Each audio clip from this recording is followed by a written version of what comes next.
যুক্তরাষ্ট্রে সৌদি আরবের বিনিয়োগ $৬০০ বিলিয়ন থেকে বাড়িয়ে প্রায় $১ ট্রিলিয়ন করার ঘোষণা দিয়েছেন সৌদি ক্রাউন প্রিন্স মোহাম্মদ বিন সালমান। মঙ্গলবার ১৮ নভেম্বর ওয়াশিংটনে হোয়াইট হাউসে মার্কিন প্রেসিডেন্ট ডোনাল্ড ট্রাম্পের সঙ্গে যৌথ ব্রিফিংয়ে তিনি এ ঘোষণা দেন। হোয়াইট হাউসে সাংবাদিকদের তিনি বলেন, আমার বিশ্বাস আজ কিংবা আগামীকাল আমরা ঘোষণা করতে পারব যে $৬০০ বিলিয়ন বিনিয়োগকে আমরা বাড়িয়ে প্রায় $১ ট্রিলিয়ন উন্নীত করতে যাচ্ছি। এটি হবে বাস্তব বিনিয়োগ। এ সময় তিনি জানান, প্রযুক্তি, কৃত্রিম বুদ্ধিমত্তা ও বিভিন্ন খাত নিয়ে দুই দেশের মধ্যে বহু চুক্তি সই হবে, যা বৃহৎ বিনিয়োগের সুযোগ তৈরি করবে। ক্রাউন প্রিন্সের বক্তব্যের মাঝেই ট্রাম্প বিস্ময় প্রকাশ করে বলেন, মানে আপনি বলছেন $৬০০ বিলিয়ন এখন $১ ট্রিলিয়ন হবে? জবাবে মোহাম্মদ বিন সালমান বলেন, অবশ্যই, কারণ আজ আমরা যেসব চুক্তি সই করেছি তা বিনিয়োগ বাড়াতে সহায়তা করবে। ট্রাম্প সৌদি আরবকে ধন্যবাদ জানিয়ে বলেন, যুক্তরাষ্ট্রের $৬০০ বিলিয়ন বিনিয়োগে আপনি সম্মত হয়েছেন, এজন্য আমি আপনাকে ধন্যবাদ জানাই।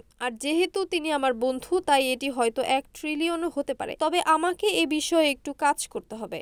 যুক্তরাষ্ট্রে নিযুক্ত সৌদি রাষ্ট্রদূত প্রিন্সেস রিমা বিনতে বান্দার আল সৌদ এক্স প্ল্যাটফর্মে এক পোস্টে মোহাম্মদ বিন সালমান ট্রাম্প বৈঠককে সৌদি যুক্তরাষ্ট্র সম্পর্কের জন্য একটি তাৎপর্যপূর্ণ দিন বলে উল্লেখ করেন। তিনি জানান, দুই দেশ বেশ কয়েকটি ঐতিহাসিক দ্বিপক্ষীয় চুক্তি করেছে।